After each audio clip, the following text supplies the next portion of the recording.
পৃথিবীর মানচিত্রে একটি আগুন পোড়া ভূমির নাম গাজা, যেখানে প্রতিদিন ধ্বংসস্তূপ থেকে তুলে আনা হচ্ছে নিথর দেহ, কান্নায় ভেঙে পড়ছে পরিবার, আর প্রশ্নের মুখোমুখি হচ্ছে বিশ্ব বিবেক। এই ভয়াবহ মানবিক সংকটের প্রেক্ষাপটে এবার স্পষ্ট ও কড়া বার্তা দিল ইউরোপের অন্যতম প্রভাবশালী দেশ ফ্রান্স।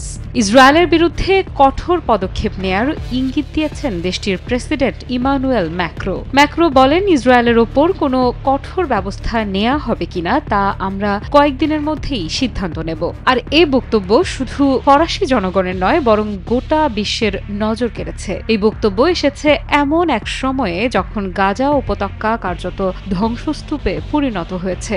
স্কুল, হাসপাতাল, রিফিউজি ক্যাম্প কিছুই রেহাই পায়নি। শিশুর কান্না, মায়ের আহাজারি আর ধ্বংসের ধোঁয়া, এই দৃশ্য আজ বিশ্ব বিবেককে প্রশ্নবিদ্ধ করছে।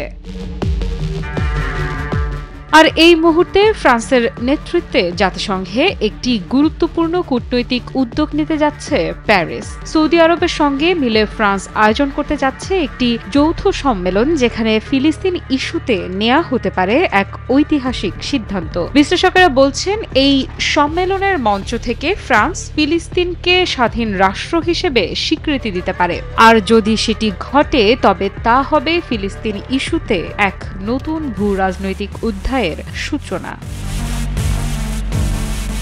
এদিকে ব্রাজিলের প্রেসিডেন্ট লুলা দা সিলভাও এ সময় স্পষ্ট ও তীব্র ভাষায় বলেন, গাজায় উগ্রপন্থী ইসরায়েলি সরকার পূর্ব পরিকল্পিত গণহত্যা চালাচ্ছে। একজন রাষ্ট্রপ্রধানের মুখে এমন স্পষ্ট ও সাহসিক বক্তব্য কূটনৈতিক মহলে বিরল। কিন্তু এই সময়ের নির্মম বাস্তবতায় নীরবতা যেন আরও বড় অপরাধ হয়ে দাঁড়ায়।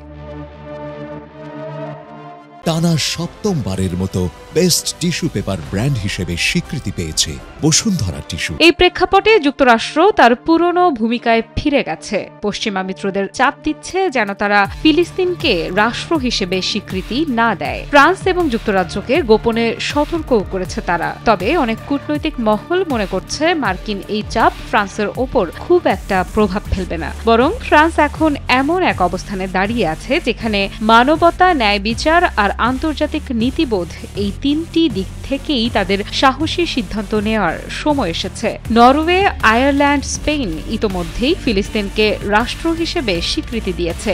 ফ্রান্স যদি সেই পথ অনুসরণ করে, তবে শুধু মধ্যপ্রাচ্যের রাজনীতি নয়, পশ্চিমা কূটনীতির কেন্দ্রবিন্দুতেও পরিবর্তনের সূচনা ঘটবে। আফরিদা ইফরা, নিউজ 24।